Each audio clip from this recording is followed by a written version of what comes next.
Ya, mungkin bisa dijelaskan Mas kegiatan hari ini. Aku mau tahu. Ya, jadi kegiatan hari ini itu adalah hari ulang tahun HIPMI DIY yang ke-50. Jadi memang ini sangat spesial. Seharusnya sih di 2024 ya, karena kan HIPMI DIY itu dari 1974. Selisih 2 tahun dari HIPMI pusat. Jadi kalau HIPMI didirikan tadi ayahanda bulat itu di 1972. Nah, HIPMI DIY yang daerah itu dibentuk di tahun 1974. Jadi alhamdulillah tahun ini HIPMI sudah berusia 50 tahun. Jadi ini menjadi agenda yang baik untuk kami bisa melaksanakannya.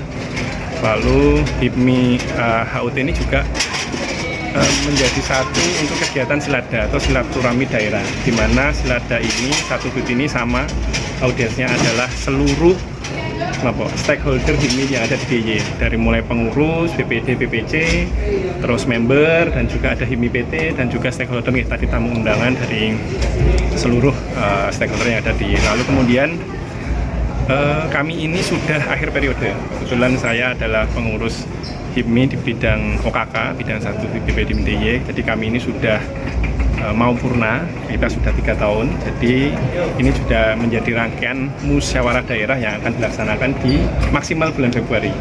Jadi ini menjadi kegiatan juga untuk rangkaian musda. Kalau tahapan musda sedang berproses, jadi setelah ini kami akan beraudiensi ke BPP untuk bisa melaksanakan tahapan-tahapan musda yang akan dilaksanakan di maksimal bulan Februari. Kira-kira begitu. Mungkin temanya apa Mas? Temanya yang HUT ini ya? Iya, tema. Kalau tema HUT ini adalah merawat keistimewaan menuju Indonesia Maju untuk Indonesia Emas 2024-5. Jadi memang kami selaras nih. Jadi HIPMI ini memang organisasi yang selalu menjadi mitra pemerintah. Seperti yang disampaikan tadi oleh Ayahanda Abdul Latif. Tetapi untuk level daerah kami tentu saja membawa keistimewaan DIY, sehingga kami menambahkan untuk merawat keistimewaan yang sudah diinisiasi dan sudah menjadi satu hal yang khusus yang ada di daerah istimewa Jakarta. Mungkin tanggapannya secara lebih umum sebagai seorang pengusaha dengan adanya PP 12% itu mungkin tanggapan gimana? Sampai PP 12%. Ya harapannya yang namanya pajak bagi pengusaha ini menjadi tantangan gitu ya. Menjadi tantangan tentu saja pajak kami tadi sudah ada diklat juga. Jadi rangkaian ini sebenarnya tadi ada diklat, dan di diklat tadi sudah kita bahas bahwa yang kemarin saja pajak 10 ke 11% itu menimbulkan perlambatan ekonomi, dan tentu saja dengan penambahan yang dari 11 ke 12 ini ada potensi juga ke perlambatan ekonomi. Jadi kalau dari sisi pengusaha sih kami berharapnya pemerintah harus cukup detail, cukup presisi untuk menempatkan mana-mana yang kemudian menjadi pajak 20%, sehingga tetap tidak menjadi kemudian pelambatan bagi sektor ekonomi, terutama di UMKM. Jadi kami memang kalau di HIPMI DIY itu khususnya DIY banyak concern karena banyak member kami itu UMKM. Beda dengan HIPMI yang ada di provinsi lain. Kalau HIPMI di provinsi lain itu banyak sektor-sektor tambang, sektor-sektor konstruksi. Kalau di DIY terutama ya Jogja, Bantul, Kulon Progo, Gunung Kidul, kota itu ya banyak UMKM, member kami banyak UMKM. Jadi kami berharap semoga nanti itu tidak menjadi perlambatan, kira-kira begitu. Maksudnya mungkin memberatkan atau gimana itu Mas? Saya pikir di titik tentu pasti memberatkan. Mungkin harapannya ke pemerintah gimana Mas? Tidak dilaksanakan atau dilaksanakan dengan ketentuan khusus?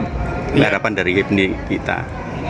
Tentunya butuh, kami harap sih bisa mendapatkan kajian kembali ya, mendapatkan kajian yang lebih intens lagi, terutama untuk UMKM sih. Kalau kemarin sih kita sempat dapat info ya, kalau dari Pak Prabowo itu hanya sektor-sektor yang barang-barang mewah gitu. Barang mewah. Kalau saya pribadi untuk barang mewah itu ya nggak ada masalah lah ya. Untuk UMKM lah. Untuk UMKM kalau menurut saya pribadi ya, ini bukan mewakili organisasi. Kalau saya pribadi sebagai pengusaha, karena kami cenderung masuk di sektor UMKM, selama tidak memberatkan UMKM, saya pikir oke saja ya. Ya masih oke saja. Karena memang toh selama ini kenyataannya yang bisa mempertahankan apa namanya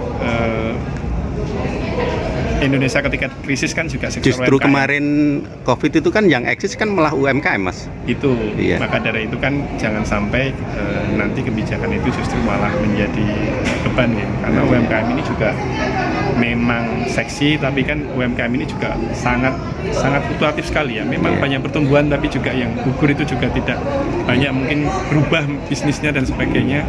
Jangan sampai ya pajak itu kemudian malah menjadi challenge gitu Iya, iya. untuk UMKM sih, kira-kira begitu. Iya. Semacam UMKM masih bisa pakai sistem online atau gimana? Saya- Offline, ya. Kebetulan kalau bidang usaha saya itu di skincare, tapi lebih ke maklonnya. Jadi kami menerima brand-brand untuk apa namanya produksi maklon di tempat saya. Jadi kita harus produksi brand-brand itu yang mengembangkan pemasarannya. Nah itu kita pemasarannya lewat online. Itu kami lewat MM di website karena jasa maklonesia.com. Maklonesia.com itu layanan untuk membantu brand-brand owner, startup bisnis untuk bidang skincare supaya mereka bisa mendapatkan servis untuk bikin produk itu nggak ada masalah. Karena pengalaman saya bikin produk waktu itu punya brand, karena tidak bisa ngurus izinnya, ya itu juga kena Pak.